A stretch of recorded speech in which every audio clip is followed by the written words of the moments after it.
Aim right, achieve big at KR Mangalam University. Bhim army के chief Chandrashekhar Karchhana और कौशांबी मामले को लेकर योगी सरकार पर हमलावर हैं। प्रयागराज से लेकर लखनऊ तक आंदोलन करने की चेतावनी दे रहे हैं और ऐसे में आपके लिए ये जानना बेहद जरूरी है कि करछना और कौशांबी में आखिर हुआ क्या था।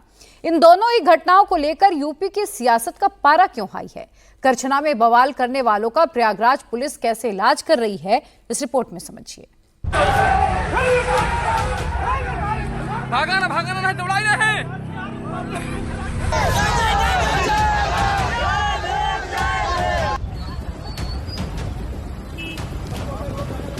प्रयागराज में दलितों का गुस्सा फूट रहा है।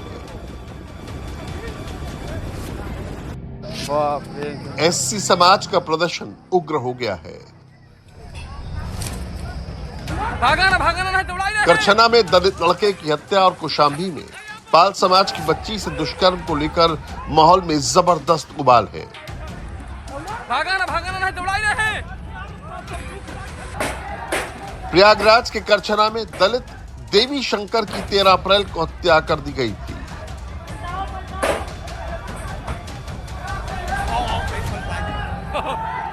हत्याकांड को लेकर करछना के दलित समाज में जबरदस्त गुस्सा है।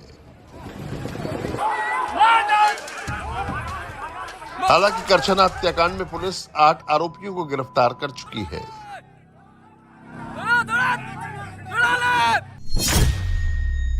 इस मामले में संजय सिंह, अजय सिंह, मोहित सिंह, मनोज सिंह, अवधेश सिंह उर्फ डीएम, दिलीप सिंह, विमलेश गुप्ता और शेखर सिंह पुलिस के शिकंजे में है।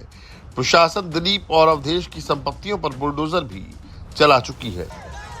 उधर कौशांबी के मामले में पाल समाज और ब्राह्मण समाज आमने सामने है। कौशांबी में पीड़ित बच्ची पाल समाज से है, जबकि आरोपी ब्राह्मण है। दरअसल कौशांबी में 28 मई को पाल समाज की बच्ची के साथ रेप हुआ। आरोप गांव के सिद्धार्थ तिवारी उर्फ धन्नू पर लगा। 29 मई को धन्नू को जेल भेजा गया। 4 जून को धन्नू के पिता राम बाबू ने अपने बेटे को निर्दोष बताते हुए सैनी थाने के सामने जहर खाकर जान दे दी। 5 जून को परिवार ने लाश को नेशनल हाईवे 2 पर रखकर जाम लगा दिया। इसके बाद पुलिस ने पीड़िता के पूरे परिवार को भी गिरफ्तार करके जेल भेज दिया।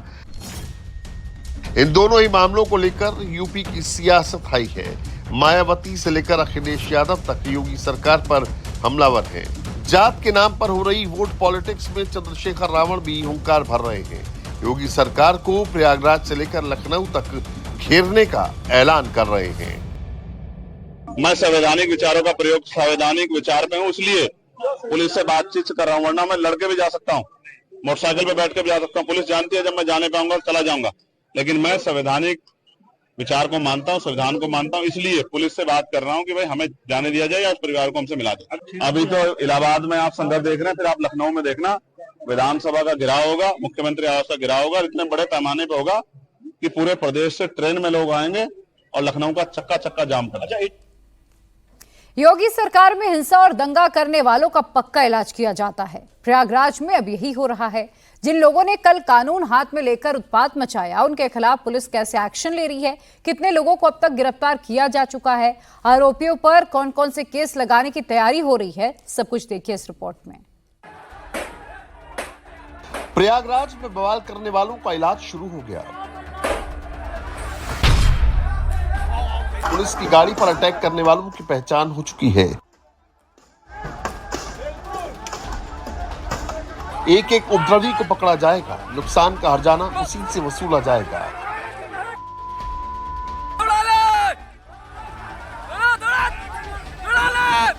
कल शाम प्रयागराज का यमुनानगर इलाका पुलिस और सैकड़ों भीम आर्मी समर्थकों के बीच गुरिल्ला युद्ध का मैदान बना रहा।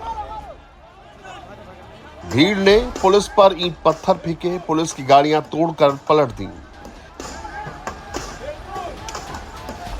बाइक जला दी और ये सब किया गया पिछले महीने करछना में हुई दलित युवक की हत्या के विरोध में।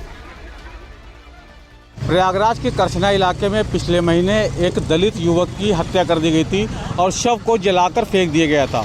उसके बाद इस घटना में 8 लोगों को गिरफ्तार किया था, यहाँ तक कि आरोपी के कुछ घरों पर बुलडोजर भी चला था।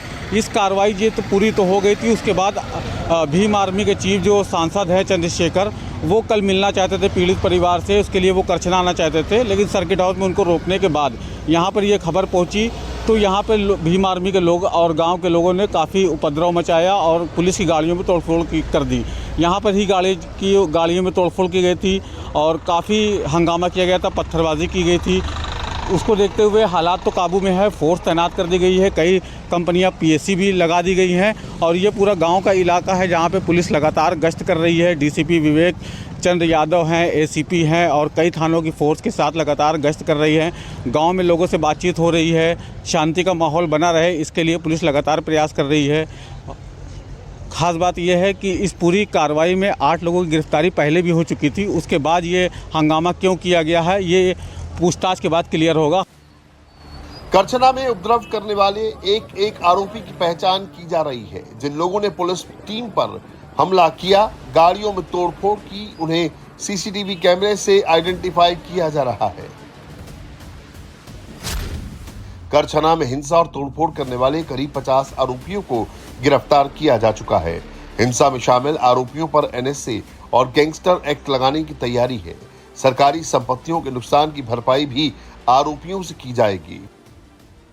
देखिए, जो लोग यहाँ पे इकट्ठा हुए वो अभी तो ये इन्वेस्टिगेशन में आ ही रहा है। कुछ लोग सुनियोजित तरीके से इकट्ठा हुए हैं और बिना किसी प्रोवोकेशन के, बिना किसी कारण के उन्होंने इस तरीके का उपद्रव किया है।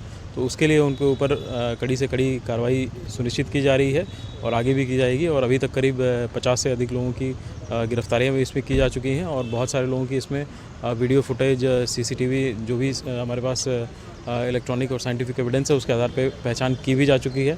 इस समय वर्तमान में भी क्षेत्र में 15 टीमें एक्टिव हैं जो इन सभी की बहुत जल्दी ही गिरफ्तारी और जो भी आगे की कार्रवाई है उसको करने के लिए तैयार है। फिलहाल करछना में कल जहां हिंसा हुई थी वहां अभी शांति है। पुलिस की टीम लगातार गश्त कर रही है, लेकिन सवाल यह है कि आखिर यह हिंसा भड़की क्यों? भीम आर्मी के इतने कार्यकर्ता अचानक कैसे जुट गए? सवाल पुलिस पर भी उठ रहे हैं। क्या पुलिस को नहीं पता था कि चंद्रशेखर के समर्थक बवाल कर सकते हैं? पुलिस ने इसे लेकर पहले से कोई इंतजाम क्यों नहीं किया?